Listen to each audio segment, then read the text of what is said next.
പിറവത്തെ നാലംഗ കുടുംബത്തിന്റെ കൂട്ട ആത്മഹത്യയിൽ 7 വയസ്സുകാരിയുടെയും മൃതദേഹം കിട്ടി. കാഴ്ചശക്തിയില്ലാത്ത സ്ത്രീ ഭർത്താവിന്റെ ചുമലിൽ പിടിച്ച് 2 കുഞ്ഞുങ്ങൾ ഒപ്പം നടക്കുന്നു. ഇളയ കുട്ടിയാണെങ്കിൽ തുള്ളിച്ചാടി പോകുന്നതാണ് കണ്ടത്. അത് ജീവിതത്തിൽ അവസാന യാത്രയാണെന്ന് ഒരുപക്ഷെ ആ കുഞ്ഞുങ്ങൾ അറിഞ്ഞിട്ടുണ്ടാവില്ല. ഇവരെ ആ വാടക വീട്ടിൽ നിന്ന് ഇറക്കി വിട്ട ഓണർ മുതൽ MP MLA സകല രാഷ്ട്രീയ കക്ഷികളും ആ നാട്ടുകാരും എന്തിന് ഈ പറയുന്ന ഞാനും നിങ്ങൾ ഉൾപ്പെടെ ഈ മരണത്തിന് ഉത്തരവാദിയാണ്.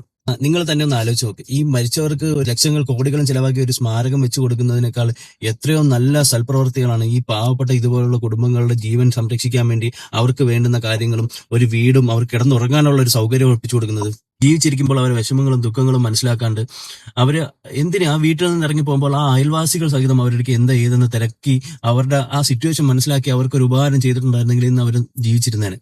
പലപ്പോഴും നമ്മളെ കയ്യിൽ ഒരു 500 രൂപ ഉണ്ടെങ്കിൽ നമ്മൾ എന്താണ് ആ 500 രൂപ മാറ്റിവെക്കും. എന്തിനാണ് നമ്മളുടെ മക്കൾക്ക് അല്ലെങ്കിൽ നമ്മൾക്ക് വരുന്ന ആർക്കെങ്കിലും എന്തെങ്കിലും പെട്ടെന്നൊരു അത്യാവശ്യം വന്നു കഴിഞ്ഞാൽ ഉപയോഗിക്കാം എന്നുള്ള രീതിയിൽ ആ 500 രൂപ നമുക്ക് അവർക്ക് വേണ്ടി ചെലവാക്കിയിരുന്നെങ്കിൽ ചുറ്റുവട്ടത്തുള്ള ആ നാട്ടുകാർ എന്തെങ്കിലും ചെയ്തിരുന്നെങ്കിൽ അവർ ജീവനോടെ ഉണ്ടാവുമായിരുന്നു. ഭയങ്കര സങ്കടകരമായ ഒരു അവസ്ഥയാണ്. ഇതേപോലെ അവസ്ഥ ഇനി ആർക്കും വരരുത്. ഇപ്പൊ നമ്മളെ കയ്യിൽ ഒരു 500 രൂപ ഉണ്ടെങ്കിൽ നമ്മൾ അവർക്ക് സഹായിച്ചാൽ നാളെ ആ 500ന് ഇരട്ടിയായിട്ട് ദൈവം നമുക്ക് തരും. അത് തീർച്ചയായിട്ടും ഉറപ്പാണ്. എന്റെ അനുഭവങ്ങളിൽ നിന്ന് ഞാൻ പറയുന്നതാണ്.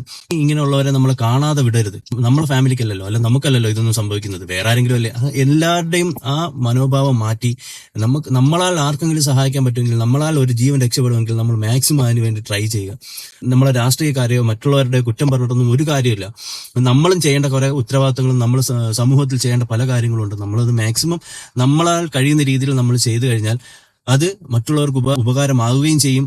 ആ ഒരു ഉപകാരം ചെയ്യുന്നത് കണ്ടിട്ട് മറ്റുള്ളവർ ഇത് പിന്തുടരുകയും ചെയ്യും. അങ്ങനെ നമ്മൾ സമൂഹത്തിൽ യാതൊരുവിധ പ്രശ്നങ്ങളും ഇല്ലാതെ എല്ലാവരും പരസ്പരം സഹായിച്ചും ജീവിച്ചു പോകാൻ പറ്റും. എന്തുമാത്രം മാനസികമായിട്ട് അവർ വിഷമിച്ചിട്ടുണ്ടാവും. ആ കുഞ്ഞുങ്ങളെ കൊണ്ട് മരിക്കാൻ പോകുമ്പോഴുള്ള അവസ്ഥ, ആ സിറ്റുവേഷൻസ്. ഇങ്ങനെ കുറെ ആൾക്കാർ നമ്മുടെ സമൂഹത്തിലുണ്ട്. ആ സമൂഹത്തിന് വേണ്ടി നമ്മളെ പുതിയ സർക്കാർ നല്ല നടപടികൾ സ്വീകരിക്കണമെന്നും അതുപോലെ തന്നെ സമൂഹത്തിലുള്ളവരെ സഹായിക്കാൻ നമുക്ക് എല്ലാവർക്കും ഒരു മനസ്സ് വരണം. അത് ചെയ്യണം.